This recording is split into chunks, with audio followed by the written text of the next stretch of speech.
Welcome to Love's Tender Flame, Tales of Romance. I'm Mardell, reading Emily Fox-Seton by Frances Hodgson Burnett.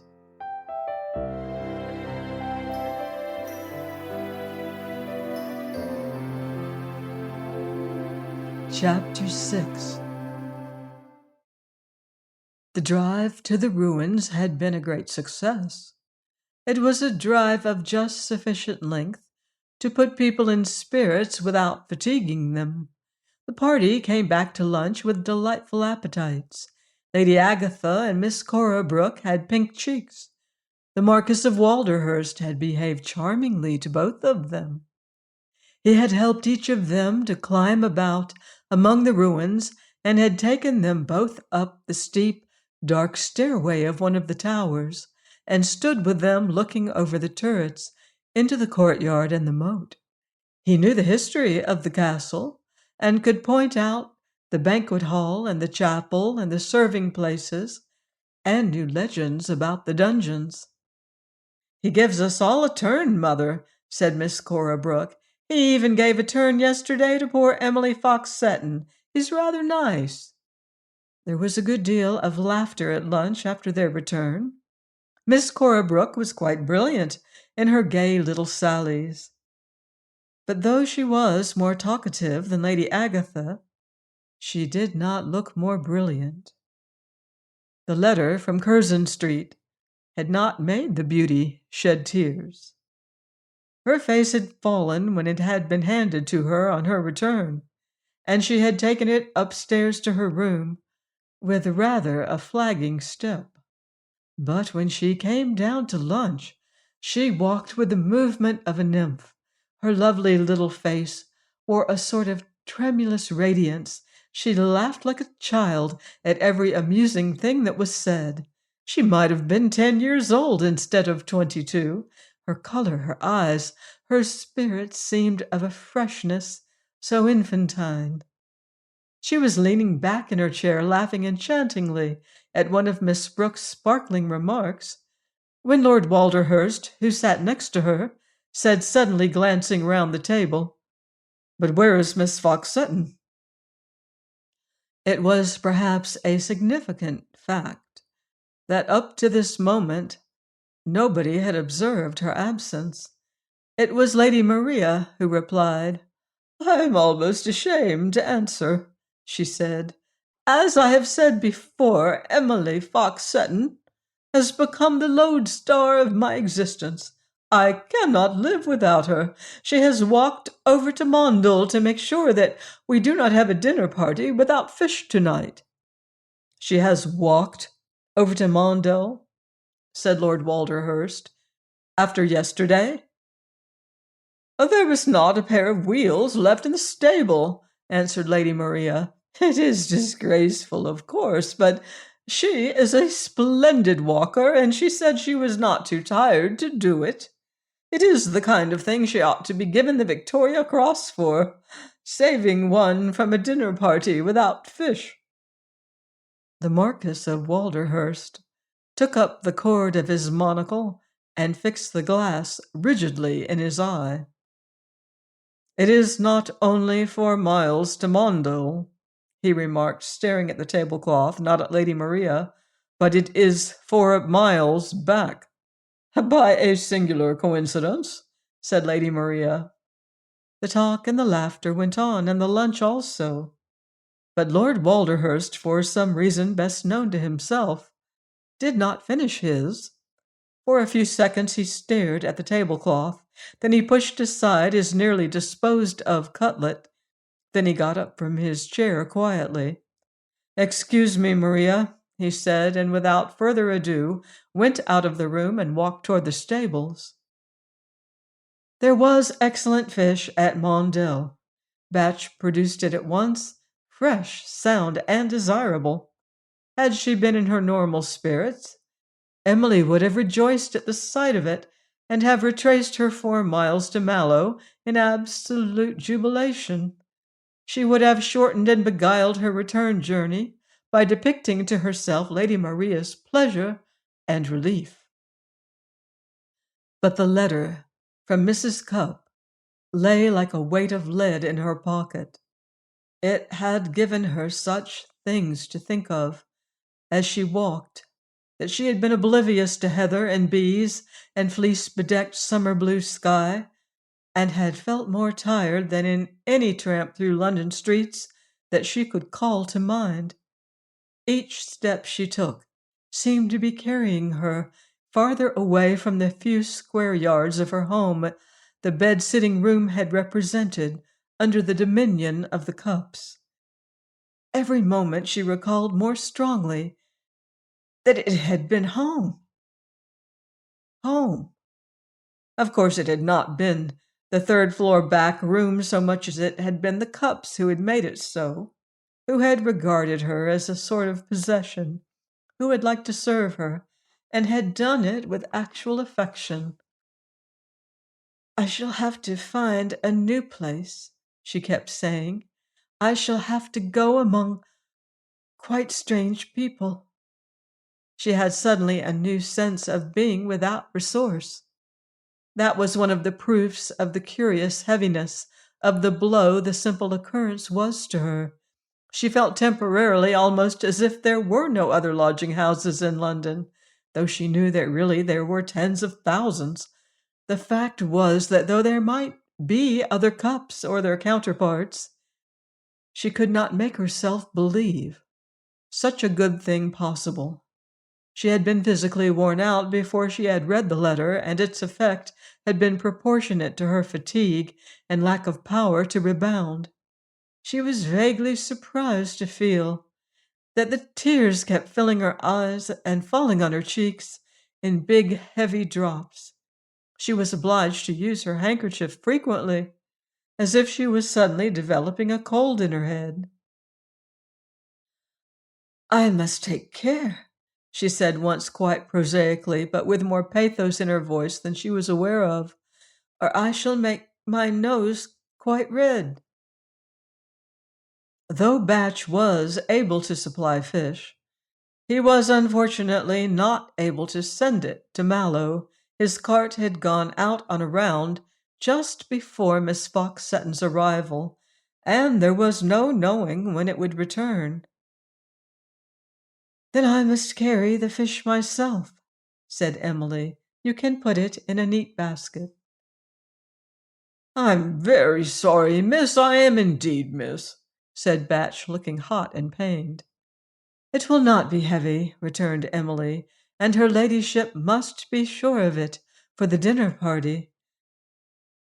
So she turned back to recross the moor with a basket of fish on her arm. And she was so pathetically unhappy that she felt that so long as she lived, the odor of fresh fish would make her feel sorrowful. She had heard of people who were made sorrowful by the odor of a flower or the sound of a melody, but in her case it would be the smell of fresh fish that would make her sad. If she had been a person with a sense of humor, she might have seen that this was a thing to laugh at a little. But she was not a humorous woman, and just now, "Oh, I shall have to find a new place," she was thinking, "and I have lived in that little room for years." The sun got hotter and hotter, and her feet became so tired that she could scarcely drag one of them after another. She had forgotten that she had left Mallow before lunch, and that she ought to have got a cup of tea at least at Mondale. Before she had walked a mile on her way back, she realized that she was frightfully hungry and rather faint. "There's not even a cottage where I could get a glass of water," she thought. The basket, which was really comparatively light, began to feel heavy on her arm, and at length she felt sure that a certain burning spot on her left heel must be a blister which was being rubbed by her shoe. How it hurt her! And how tired she was! How tired! And when she left Mallow, lovely, luxurious Mallow, She would not go back to her little room all fresh from the cub's autumn house cleaning, which included the washing and ironing of her turkey red hangings and chair covers. She would be obliged to huddle into any poor place she could find. And Mrs. Cupp and Jane would be in Chichester. But what good fortune it is for them, she murmured. They need never be anxious about the future again. How wonderful it must be to know that one need not be afraid of the future. Indeed, I think I really must sit down. She sat down upon the sun-warmed heather and actually let her tear-wet face drop upon her hands. Oh dear, dear, dear, she said helplessly. I must not let myself do this. I mustn't. Oh dear, dear, dear. She was so overpowered by her sense of her own weakness that she was conscious of nothing but the fact that she must control it. Upon the elastic moorland road, wheels stole upon one another without sound, so the wheels of a rapidly driven high cart approached her and were almost at her side before she lifted her head, startled by a sudden consciousness that a vehicle was near her. It was Lord Walderhurst's cart, and even as she gazed at him with alarmed, wet eyes, his lordship descended from it and made a sign to his groom, who at once impassively drove on. Emily's lips tried to tremble into a smile. She put out her hand fumblingly toward the fish basket, and having secured it, began to rise. I sat down to rest, she faltered even apologetically. I walked to Mondle, and it was so hot. Just at that moment, a little breeze sprang up and swept across her cheek. She was so grateful that her smile became less difficult. I got what Lady Maria wanted, she added, and the childlike dimple in her cheek endeavored to defy her eyes. The Marquis of Walderhurst looked rather odd. Emily had never seen him look like this before. He took a silver flask out of his pocket in a matter-of-fact way and filled its cup with something. This is sherry, he said. Please drink it. You are absolutely faint. She held out her hand eagerly. She could not help it. Oh, thank you, she said. I am so thirsty. And she drank it as if it were the nectar of the gods. Now, Miss Fox-Seton, he said, please sit down again. I came here to drive you back to Mallow, and the cart will not come back for a quarter of an hour. You came on purpose, she exclaimed, feeling in truth somewhat awestruck. But how kind of you, Lord Walderhurst! How good! It was the most unforeseen and amazing experience of her life, and at once she sought for some reason which could connect with his coming some more interesting person than mere Emily Fox-Seton. Oh, the thought flashed upon her. He had come for some reason connected with Lady Agatha. He made her sit down on the heather again, and he took a seat beside her. He looked straight into her eyes. You have been crying, he remarked. There was no use denying it, and what was there in the good gray-brown eye, gazing through the monocle, which so moved her by its suggestion of kindness and some new feeling? Yes, I have, she admitted. I don't often, but, well, yes, I have. What was it? It was the most extraordinary thump her heart gave at this moment. She had never felt such an absolute thump. It was perhaps because she was tired. His voice had lowered itself. No man had ever spoken to her before like that. It made one feel as if he was not an exalted person at all, only a kind, kind one. She must not presume upon his kindness and make much of her prosaic troubles. She tried to smile in a proper casual way.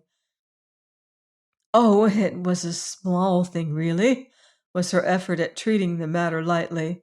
But it seems more important to me than it would to anyone with a family. The people I live with, who have been so kind to me, are going away. The Cups? He asked. She turned quite round to look at him. How? She faltered. Did you know about them? Maria told me, he answered. I asked her. It seemed such a human sort of interest to have taken in her. She could not understand, and she had thought he scarcely realized her existence. She said to herself that was so often the case. People were so much kinder than one knew. She felt the moisture welling in her eyes and stared steadily at the heather, trying to wink it away. I am really glad, she explained hastily. It is such good fortune for them.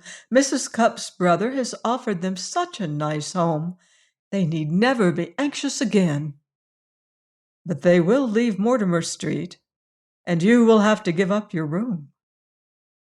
Yes, I must find another. A big drop got the better of her and flashed its way down her cheek. I can find a room, perhaps, but I can't find... She was obliged to clear her throat. That was why you cried? Yes. After which she sat still. You don't know where you will live? No.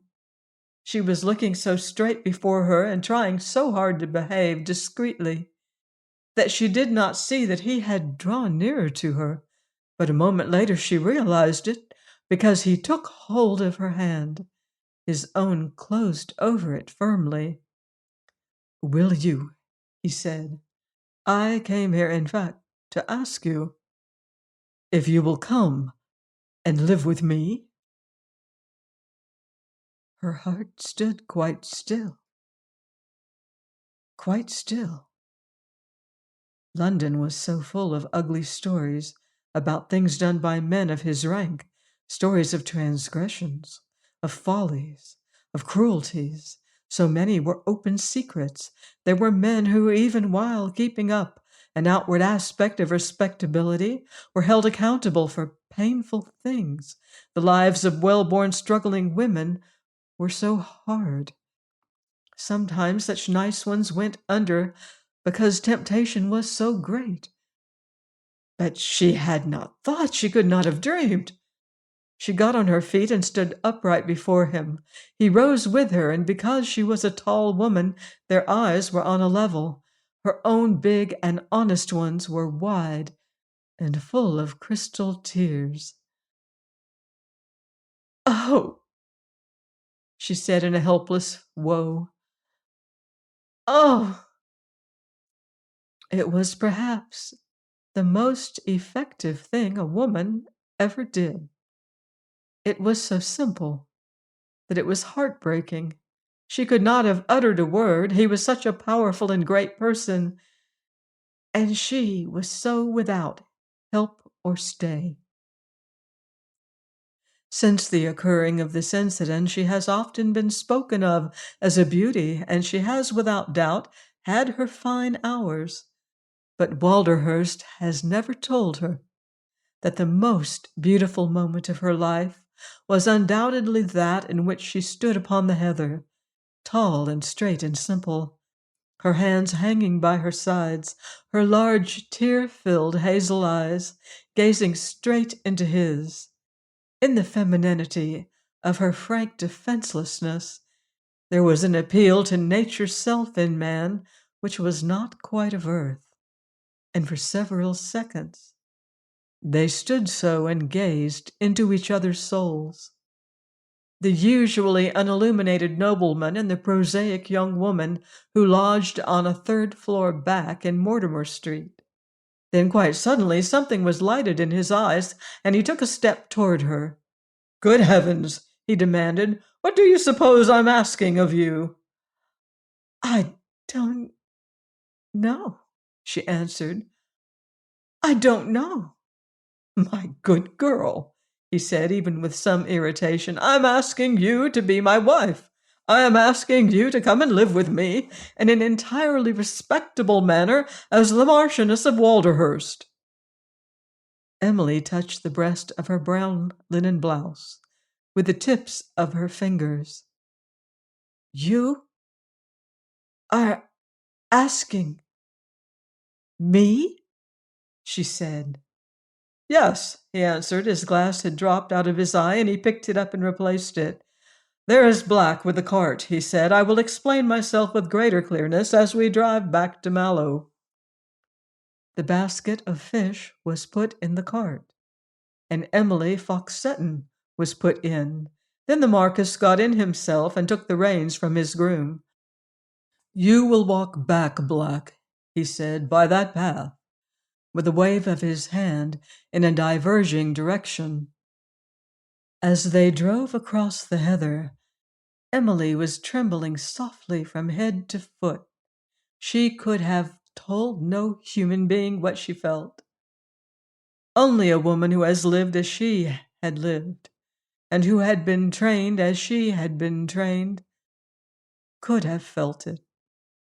The brilliance of the thing which had happened to her was so unheard of and so undeserved, she told herself. It was so incredible that even with the splendid grey mare's high-held head before her, and Lord Walderhurst by her side, she felt that she was only part of a dream. Men had never said things to her, and a man was saying them. The Marquis of Walderhurst was saying them. They were not the kind of things every man says, or said in every man's way, but they so moved her soul that she quaked with joy. "I am not a marrying man," said his lordship, "but I must marry, and I like you better than any woman I have ever known. I do not, generally, like women. I am a selfish man, and I want an unselfish woman. Most women are as selfish as I am myself.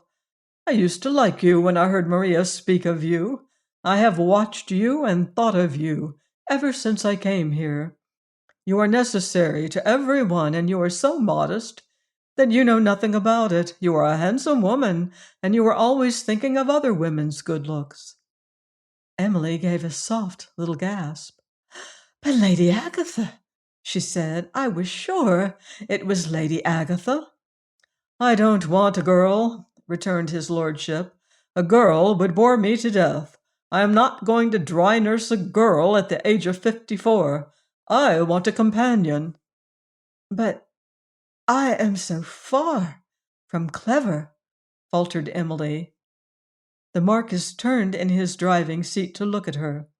It was really a very nice look he gave her. It made Emily's cheeks grow pink, and her simple heart beat.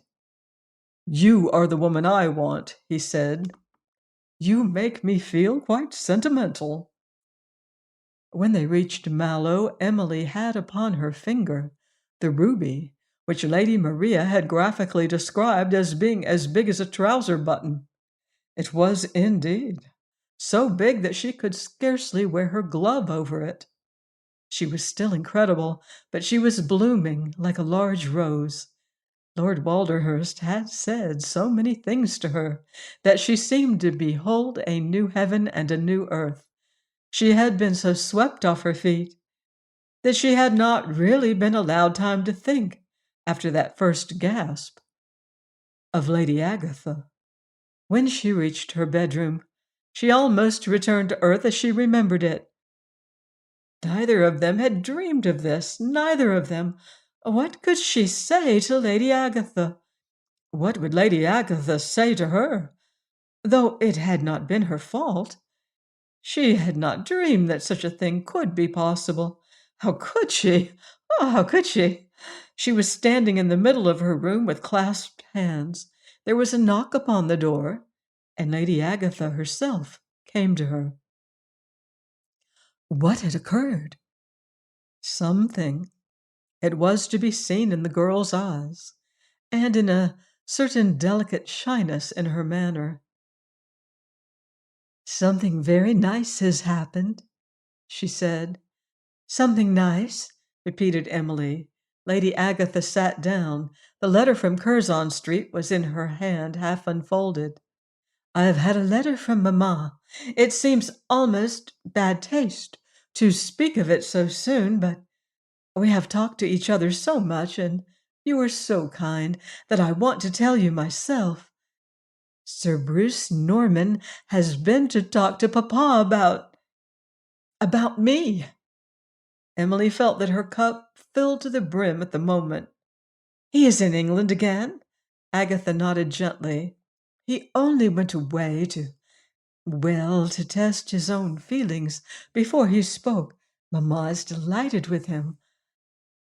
I'm going home tomorrow." Emily made a little swoop forward.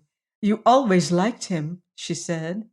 Lady Agatha's delicate mounting color was adorable. "I was quite unhappy," she owned, and hid her lovely face in her hands. In the morning room, Lord Walderhurst was talking to Lady Maria.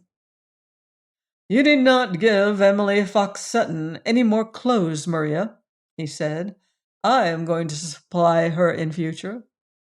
I have asked her to marry me." Lady Maria lightly gasped, and then began to laugh.